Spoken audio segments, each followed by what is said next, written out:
Cruise to episode 5. Here we're going to talk with Elmer and Marie, and we're going to talk about art, life, and culture in the Philippines. Welcome!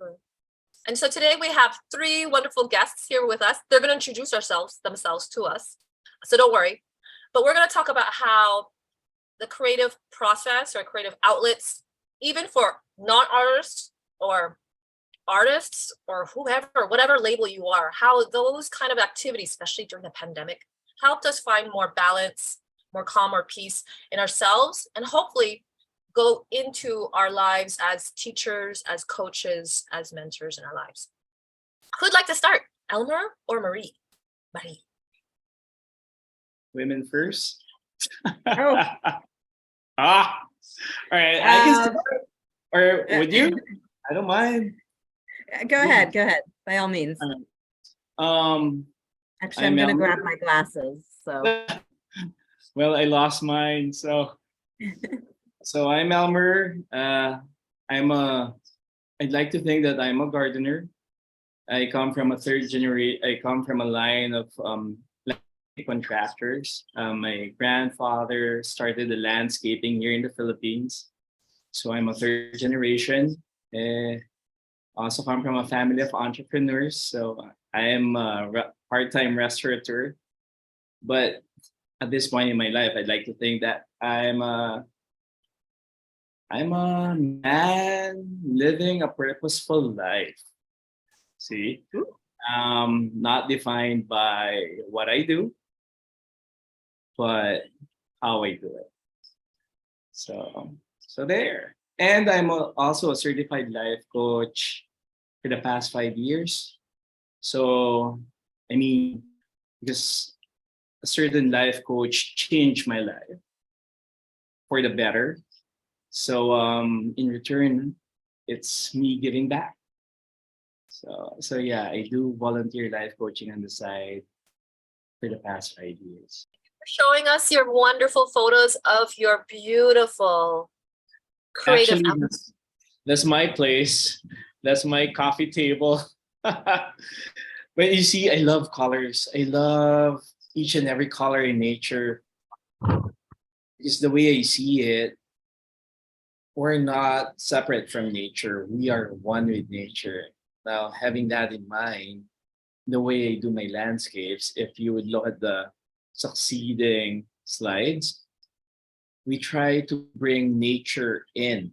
We try to integrate nature with, within the confines of the human abode.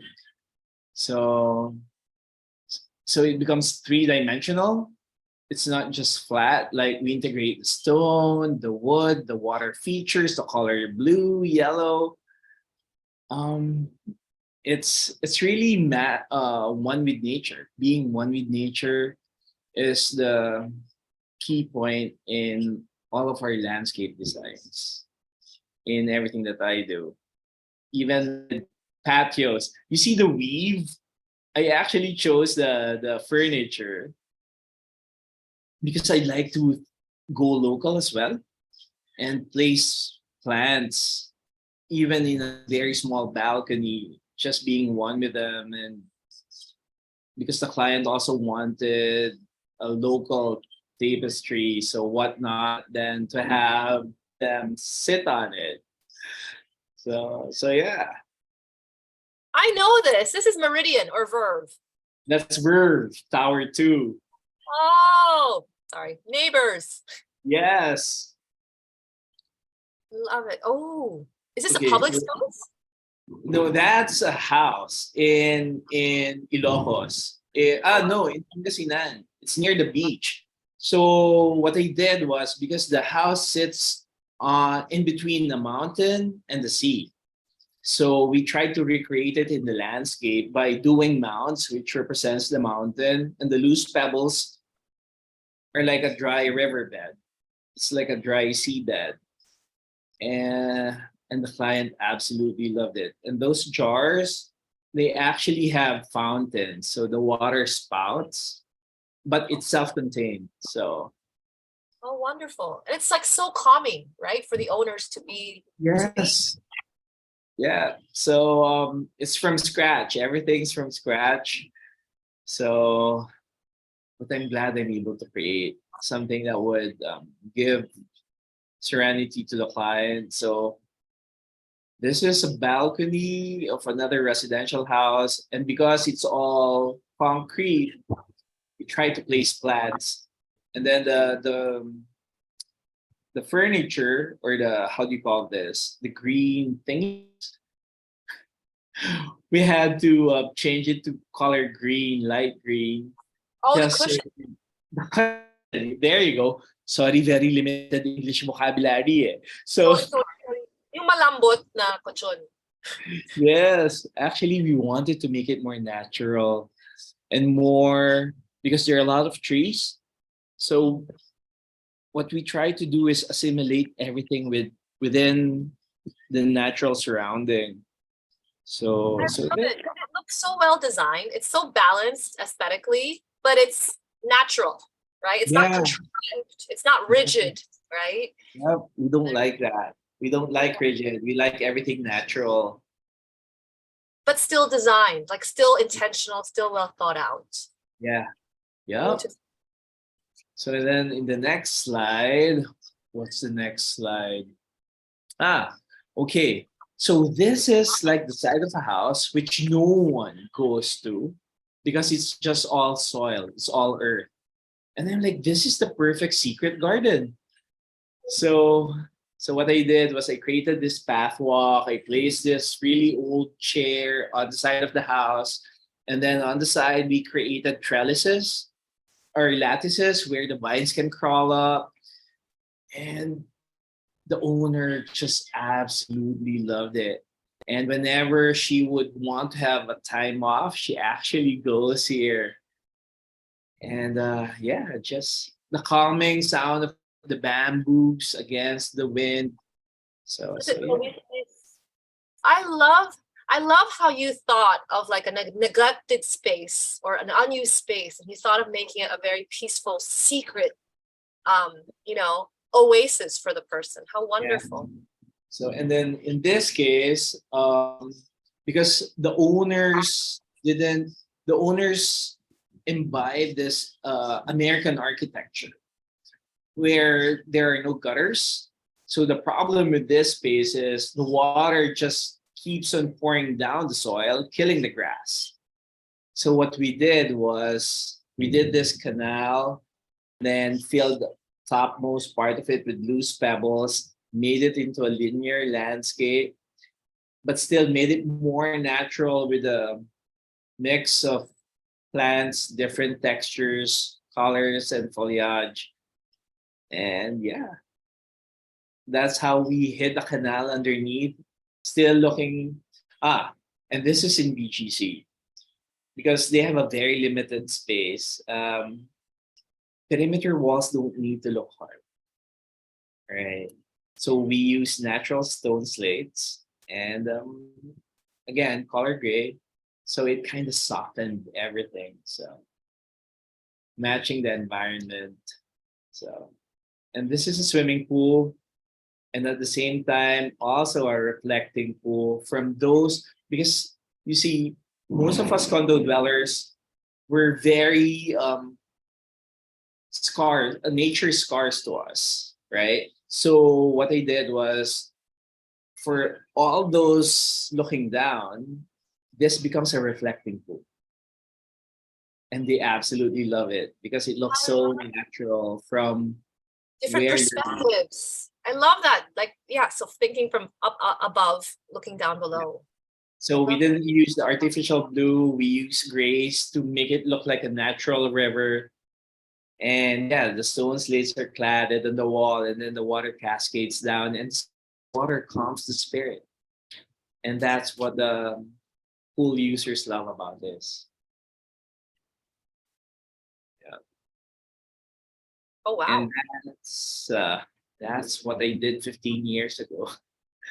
It's an events place down south. I was about to say, pa-invite naman sa mansion mo. It's actually like a red door invigorates, right? Because red invigorates. So we want everyone that enters to be invigorated. How And then, wonderful. yeah. So with the use of colors and foliage makes a lot of a difference, in the Right. landscape. Yeah, and the visual arts. Red is complementary color to green, so it pops. Yes. And then this one would want to create like a formal French garden. So we tried using tropical plants. And so it's an open space for the public in San Juan. And it's still there. People actually go here and they stay here for hours. So again, us trying to bring nature to limited space, and this is what we come up with, something that looks so natural, so we just use earth. That's an interior, that's the one that I did. So again, red, and then trying to bring in the greens in a very small space. And yeah, and that's a swimming pool that I did for a client with the jars that has fountains, bubblers, individual jars, and the water cascading back to the pool. So again, everything looks so natural and serene and formal. So it really depends on the vibe of the owner, and that's how I interpret this one. That's it. Thank you. Yay, thanks so much, Elmer. Marie, are you ready? I am. I am not going to freestyle too much after a long day of work. So, but I'm Marie Benford. I do have a foreign name because I was born in France to a French mom and a Vietnamese dad. But I grew up kind of between France and the US and straddling all three cultures. I've had a pretty varied work and educational and work history. My initial degree was actually, oh, there's my sick kitty behind me. My initial degree was actually in business management and marketing, but after working for just a few years in that field, as I was getting my degree, I said, nope, not for me. So I proceeded to get a teaching degree after working in the ministry for a good decade, actually. Let's see what else. I'm in my 16th year of teaching now, and the last 12 of those have been here at ISM in the Philippines. And my husband also teaches with me. He's teaching grade 6. I'm teaching high school foreign languages. We have 2 awesome kids, a daughter who graduated from ISM, and this is a lot of her artwork behind me and some of my son's like grade 5 artwork. He's now a 10th grader. And I believe actually Carmel taught my daughter at one point. Did you not? Was it middle school? I think like. I did. I love her so much. She's such a great kid. Well, she's getting ready to graduate from college. Crazy.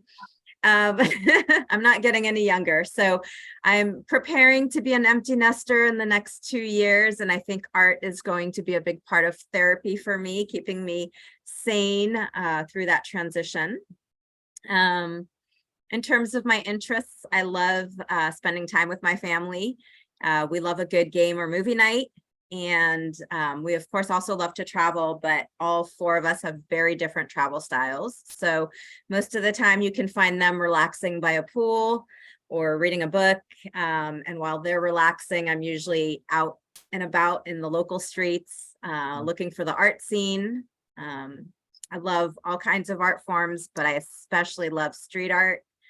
Anything that has a message as well in terms of pertaining to identity or social and environmental issues. I love that kind of street art, most especially. And I always try to support street performers when I can. That's also something that I really, really appreciate. Let's see, what else?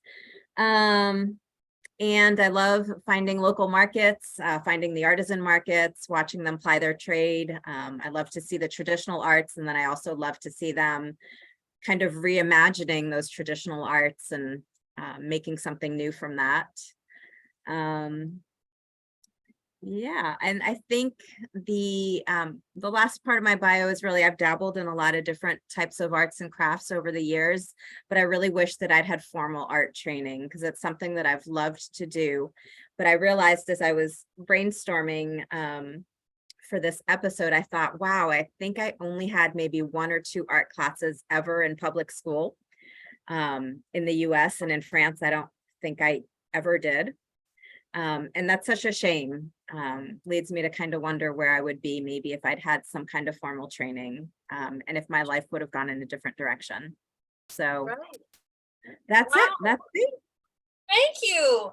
Like I'm gonna spin off that. Like I love how you were saying how you know, when you were thinking about preparing for this, you realized you just did a couple of classes in your whole 12 years or whatever, right? Of primary and secondary education. You just It have was to. actually only elementary. Oh my So God. I think after 6th grade, I never had an art class. Isn't I that think that's sad? yes. Sorry. Mhm. Okay, I was gonna like almost diss the Philippines a little bit, but I was like, that sounds even worse than the Philippines. I know we're not talking politics, but I will say that sadly art budgets are usually one of the first to get cut when funding for public schools in the US is cut. So any of the arts, whether it's music or Drama, dance. drama, dance. Oh gosh, I don't even think we ever had a dance Oh, class. and we actually Drama, cost the most, no. I think, because like, you know, the visual arts materials, you know, like on my like from when I applied to a college of fine arts here in the Philippines, in like the entry interview, they actually asked me, can you afford to pay for the materials for this course? Because they've had history where other students had to drop out because the cost of the materials in making art was one of the deterrents for them to actually finish their degree. So I was like shocked, you know, because again, we all come from different contexts, right? Like I come from an Right. international school context where it's just boundless paints, you know, and it's just wasteful. And then here we're using like you know, house paint to paint on plywood, you know, and making ends meet. So Elmer, what was your art background or you know, creative Um, background growing up? well, just like Marie, I studied the arts when I was 6 until the age of 10 when my mom would send me to art school during the summer. And I love it all. yeah, and that exposed me to the art. So now I really appreciate art. I love paintings, I love sculptures. Um, but I'm more of a visual guy. And normally I'm attracted to what resonates with me. And at this point, it's really like families or nature, uh, anything that has got to do along that line or the environment. I can Um, see from your background that you uh, really live, you know, you've really created that you've made it, you manifested it physically in your living thank you. abode, which is Um, so beautiful. Like it's so aesthetic. You know, your lighting, you know, oh, the window behind you and all the greens. Actually, yeah, we were conditioned when we were young because we're in the landscaping business. So we kind of create stuff, meaning from nothing, we tend to produce something like landscaping. But back then, my dad had to follow plans. I actually digress from that. I, whatever, first I get in touch with the client's needs, their lifestyle, and then I create. So and then I hire an architect to basically just write down or draw down how I envision it, and then we present it to the client. Oh, how So wonderful. yeah. That's like a And design team. actually, it's a one-man design. It's a two-man design team. We'll Oh make that no. three-man. There's an engineer. There's a to sign off on the plan, and then the architect to draw the plan, and then there's me create What? the The creative. So you need all, yeah. Oh, how yeah. wonderful. because So in it's the so in the landscaping world, you can't just produce plants. It has to be supported structurally, and it has to be architecturally safe. right. So yeah, they need architects and engineers need to sign off on the plans. Yeah, I'm like, I love it. I'm from a sculpture background where, if I was like a big time sculptor, we would also work with an engineer and architect. Right now, I'm still working with paper mache, but there's still future. But like Marie, you were telling me you were getting into weaving during the pandemic, and like that's also quite technical, right? Like you actually need the loom. Mhm. Please tell me about it. Right. So fortunately, it was actually, I know that I was part of Judith Basco's from Art of Yarn, part of her last batch of students before everything shut down. So I want to say that it had to be in like February of 2020. And at that time, I was just completely enamored with weaving after taking one course with her. And then the pandemic hit and we were in lockdown, and I scrambled to find as many supplies as I could to sustain me. I built up quite a collection, more than I was actually even able to use. And during the lockdown, I was weaving daily. Unfortunately, I've had a lot less time since then, but what was cool, I think that a lot of creatives during the lockdown found other ways to get their teaching out. And so I took a lot of different workshops, weaving workshops in different styles of weaving. One of the really cool ones was called Tanaiko weaving, which is from New Zealand. That was really cool. And yeah, it's been a lot of fun, and I'm really hoping to get back into it when things settle back, now that we've transitioned back to face-to-face learning. And so like I mentioned, I've been learning how to weave since the pandemic started, and I've given away all of my favorite pieces. So some of the pieces, I do have quite a few pieces, mostly experimental, that I can show. I'll start by showing this one. So this is the Tanaiko weaving, which is a form of weaving from New Zealand. And I love geometric type of art in general. So I really enjoyed learning how to do the Tanaiko weaving. Like Elmer, I love nature. And so this was my attempt at playing around with different textures and doing a Wow, landscape. amazing. And when you were talking about Banawe, I thought one of my dreams would be to be able to weave some of the rice terraces, especially with a sunset. I think that would be really stunning. Let's see. This one is kind of another geometric type of weaving. Oops. Amazing.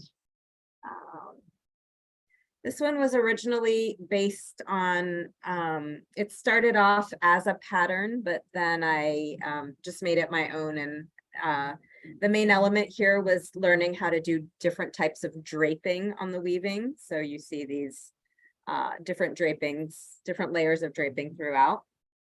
Let's see. You're all amazing, Marie. Really. This one is a bit of an ode to Ukraine.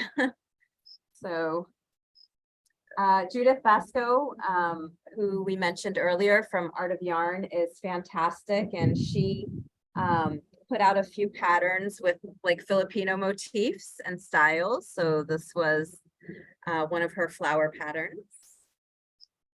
And I have a few. This is called overshot weaving. So I've got a few different styles like this, and I love bright colors. So I've got some of those.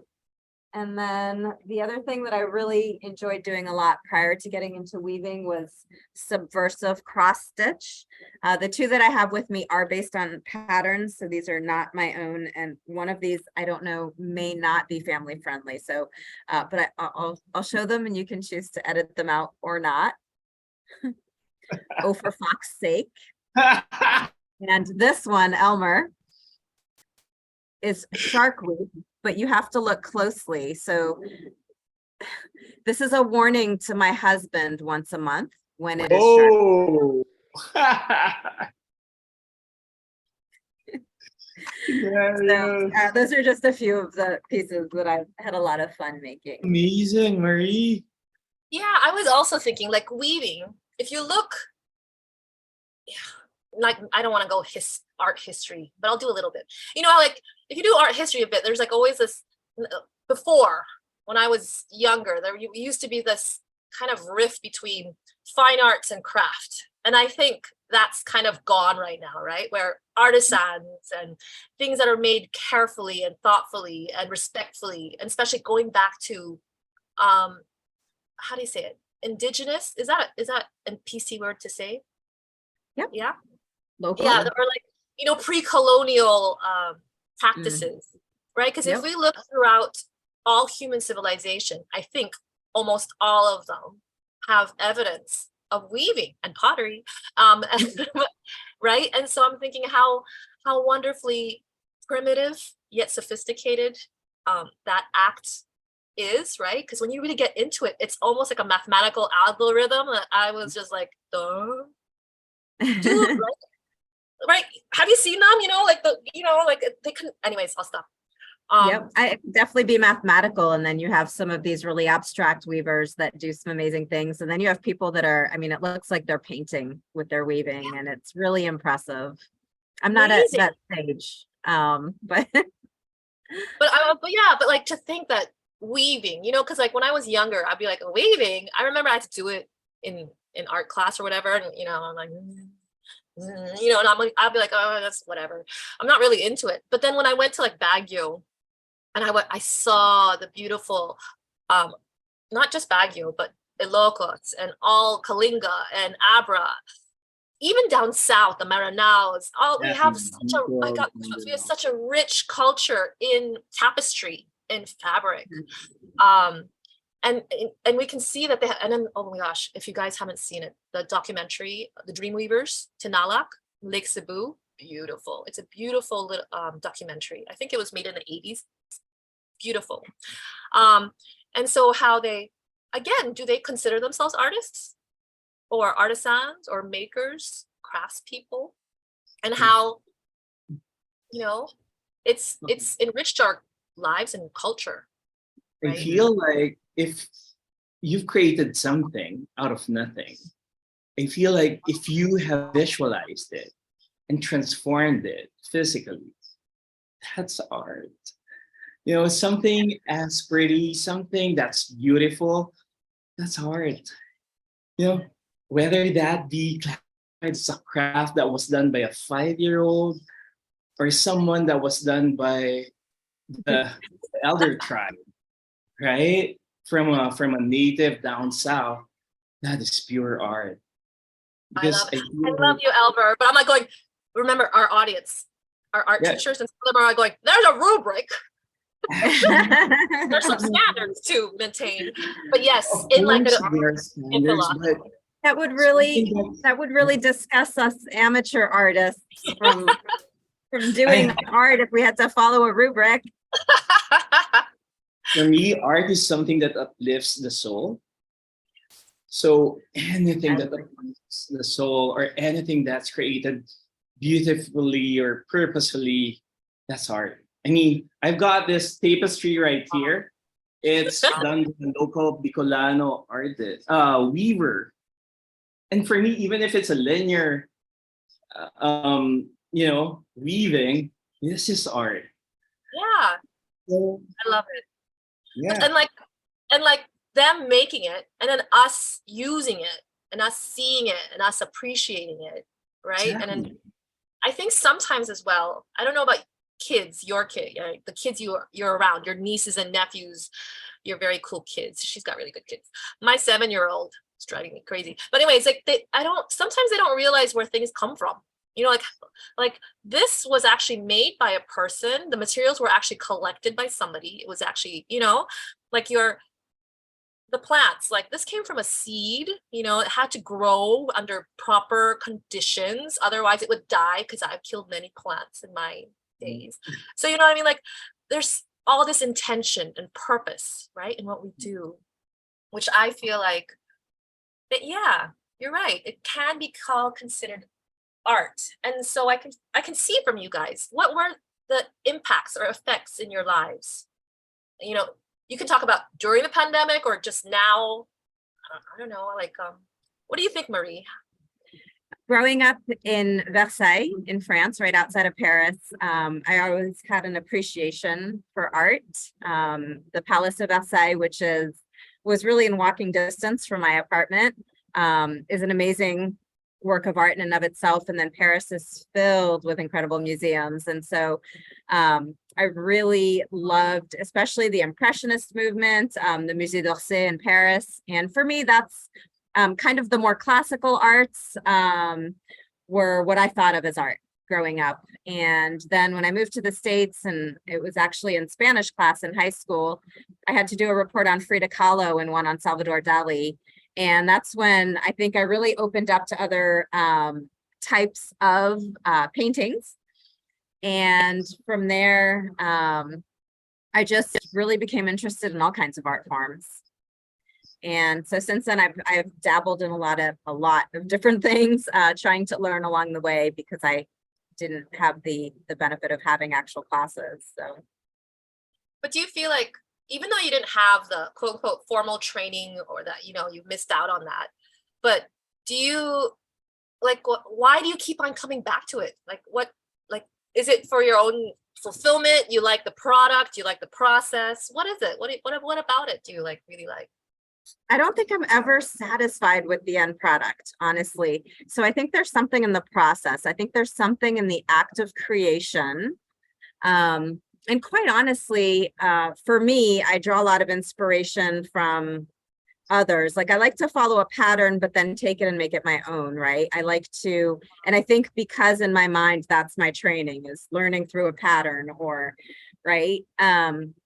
And so I don't know, I think it's always had a very comforting effect as well. I was one of the latchkey kids of the 80s, right? So I was being raised by a single dad who would, you know, have night classes, and I'd be home alone a lot. And so drawing at that time was kind of just a way for me to keep busy. We didn't have all the things that kids today have, right? To keep ourselves busy. And so at that time I drew a lot. Yeah, I don't know. I've always, I think, had this desire to create. I just lack confidence, you know, in my ability to actually make something good on my own. Oh, see, But I keep trying. Me too. I mean, I'm an art teacher and I'm quote unquote formally trained, but I don't have that confidence either. But when I was teaching in a classroom, and I teach private classes now, but I'm like, it's my philosophy where I kind of love Elmer and his positivity, and you too. Like, we're all like, that's why I love you guys. But like I know we always have, as teachers, we have a classroom, you know, we have all these objectives and philosophies, but my personal advocacy is when my students leave, I wish for all of them, that they can stand a little taller, you know, that they can they find maybe they're not the best drawer, it's okay, but they realize, hey man, like what I really pushed myself through that, and like I learned a lot about myself, and maybe I'm not a great drawer, but maybe I can make things out of clay, or maybe I can talk about other people's work, and I'm a really good helper, you know. Like I think we have to help each other out more, you know, I get what you're saying. So I guess it's really more about you trying to imbibe that authenticity to those kids. When they say they embrace themselves more, it's really not copying or not really benchmarking other people, but trying to find more of yourself and express it. So yeah, I get exactly. Because you know, like some people, so I was friends with a math teacher, and she's like, oh, it's like a love or hate. Some kids either love coming to math, they're like, yeah, or other kids are like, shut down math, you know. And I was like, and I was talking to an admin person, like some admin higher up person, and they come up to me and they observe my class, and they told me very honestly, they go, I actually never liked art because I never thought I was ever very good at it, and I just gave up, and I don't really care for it really that much. So imagine an 8-year-old little principal or, you know, admin had that stamp on them. Like, I'm not good, so I'm not even going to try kind of thing. So I love how you guys, like, you teach French and you life coach and you do all these other things, but you still create, you know what I mean? And you still find ways to use the process, right? It is a process. It's a painful process sometimes, right? It's like, do you have any crazy like struggles when you're like trying to create like any projects that you're like, oh, no swear words though. Or are you like Marie, that you like the process more, or are you really into the product, you know, the end product, the output, and you're like, wow, that's awesome, you know, like this is what I do it for, like when it's done and it like the landscaping is still flourishing after 5 years? You know what? In my case, it's as long as I'm not pressured to do anything and I do it at my own timeline, timetable, because Marie is right. There's something about adding more and not being satisfied with the end product because you know that it could be better. That's how I approach my landscaping jobs. And the end result, well, both myself and the client, they're both happy. You know, but if I'm pressured to do stuff, it ends up being a cookie cutter kind of a thing, meaning it's repetitive. I just change it a bit just so I can conform, just so I can submit, just so I can be the timetable or the deadline. So yeah. And like as artists or teachers, because again, I'm always trying to go back to like how we can relate to that experience, right? Like if, again, we aren't given enough freedom. Right. Sorry, the storm is driving me crazy. If we're not given enough like freedom or confidence in what we do, you know, it's not going to be as great, right? Like what you've been saying, like it needs the heart and soul and intention for us to do, to be better teachers, to be better people, to be better mothers, to be better uncles, to be better mountaineers, tree huggers. What do you think though? So Elmer, you're Filipino, you grew up here, but you're very well traveled. Thankfully, yes. And Marie, you told us that you've lived here for a really long time, but you're in an international school and you've lived in France and US, and you know, you're also very well traveled. But here in the Philippines, in the context of where we are, have you guys noticed, you know, like how you said you like to look for artisan fairs, Marie, and do you guys have any favorites? You know, any favorite places to go to like have that creative, experience near or around the Philippines or Manila? I love Art in the Park, and unfortunately I missed it this year. It was so hot. It was too hot. I know. Yes. It's getting warmer, but every year that I go to Art in the Park, I buy one special piece of art, and I have a really, really cool Filipino painting. Maybe later I'll have to bring it down and show it to you. It's quite beautiful. I think it really captures the spirit of the Philippines for me, and that's what I love. I love art that tells a story, that really you know, evokes feelings, memories, and yeah, so Art in the Park for me, because that's really, I'm not looking necessarily for the perfectly polished piece of art, but I'm looking for something that has a lot of heart. Actually, Art in the Park is the best because it actually brings together all the artists from different parts of the country. But other than that, if you don't have the opportunity to go to Art in the Park in Makati, for me, it's really going out into nature. And because what got me into arts really was when when my parents took me to Banawe rice terraces, you know, and the way the rice terraces were done, the way the stones were cladded, and the stone houses, they're absolutely amazing. The bahay kubos or the I don't know how you call it, igorot kubos. They're it's so different from the kubos down south. And then if you go to Mindanao, the sari manok houses. So it's just amazing because how art is integrated in people's lives. You I know? love it. Thank you, Elmer. Like okay, I'm so sorry. I think it's like episode 3. We were talking with a public school teacher from the province. And Yeah. so we realized that that's who sometimes we're talking to in this podcast is we're talking to Filipino teachers, not just in Manila, Yeah. but in Mindanao, Visayas, Luzon. And it was Jade who was talking about how sometimes he doesn't even, they had to build their own tables, like, so it was kind of like a shock, you know what I mean? A contextual shock that we sometimes take it for granted that we're in Metro Manila, things are a little Yes, you more, do. You take it for right? granted. And people from the provinces think that art is seen only in Metro Manila. And as a Right. matter of fact, Or it has to be the Western art, right? Like that Marie was used to seeing as well, where, Yeah. because no matter whatever our history is, we were colonized and we always have that preference of the other, right?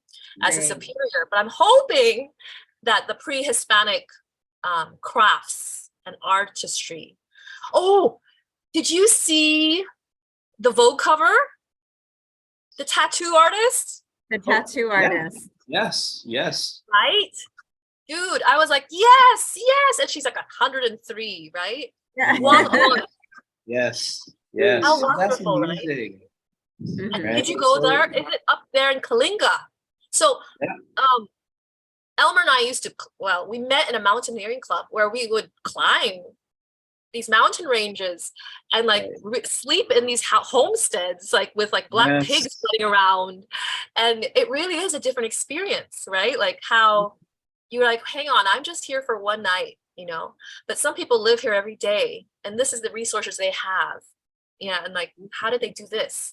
And like, they carry these heavy boulders from there to here. What, like, so and how they were able to create this retaining walls without the use of cement. It's really just cladded stones that perfectly fit into each other. So that's Genius. that for me is art. It's art. Do you think it's aliens? Maybe it's aliens. That too. It's right. No, sorry. Keep on going, Elmer. Go. Well, really, I mean, it's so unbelievable to think that we're the only living beings in this universe. Really. I agree. Wait. So I can go totally with you guys with that one. I'm like, if you see the motifs, in the weaving and in the hieroglyphics and in the Mayan thing, they all connect. Okay, I'll shut up now. We're in our last 8 minutes, and I thought, how would you guys like to end it? So remember, our main audience are Filipino art teachers. I know you guys are like, why am I here? Why are we guests? Well, we thought our guru and I thought you guys would be the most wonderful guests for this because first of all, you guys are so open and giving in your time and in your wisdom and in your experience. And second is because as quote unquote non-art teachers, you are art lovers, right? And living the art. So what would your last sentiments to the art gurus of the Philippines be? It could, or should I rephrase it to no, I think that's good. Yeah, that's a very good question. It's a deep question. We try so hard to be deep and insightful. I mean, I think I'd like to think of kids like me who had a desire to create but didn't know how. I think that art teachers are so valuable in shepherding young minds and hands and feet, maybe even, right? Young bodies in the act of creation. And I think what I need as an amateur artist and just an art appreciator, but who never feels like what I do is ever good enough is just knowing that, I think being granted that permission to be free in my expression, and that in and of itself is beautiful. That there's I think art free from those Western standards that you mentioned, and free from our own expectations, is I think really important for somebody like me who wants to create but might feel constrained by those expectations.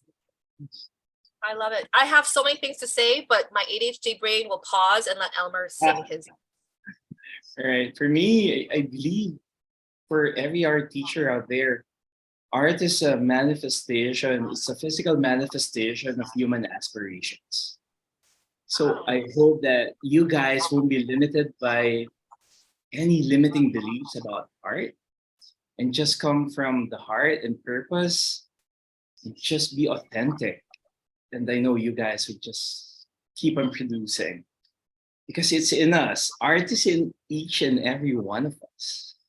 So Oh my gosh, that was insightful. Like I think we should have stickers now made of that one. What is it? Manifest of the human soul and ambition. I love it. Thank you so much. Okay. I know I should end, but I can't. So I wanted to I wanted to be like, I'm an I'm an art guru, right? I'm an fine arts trained, sculpture major, fell into teaching, got my master's in teaching, right? So I'm supposed to be like a legit art teacher. But I have to be so honest and so vulnerable with you guys that when I make my art, I am so scared. I am so scared that it's going to be judged. So like when I actually have to do demos in front of kids, especially 1 point perspective, oh my God, with a ruler, I'm like shaking on the inside. I'm like, please work, God, please, please, please, lines don't go crooked on me now. You know what I mean? So like that insecurity is so, I think, human, yes, right? And I think us being open about it and say, hey, and because again, I had 16 years of experience, like in my first 10 years of experience in the classroom, I probably tried to hide it. But in the last 6, I would really tell the students, I'd be like, hey, you guys, I'm going to do the demo now. Please watch carefully.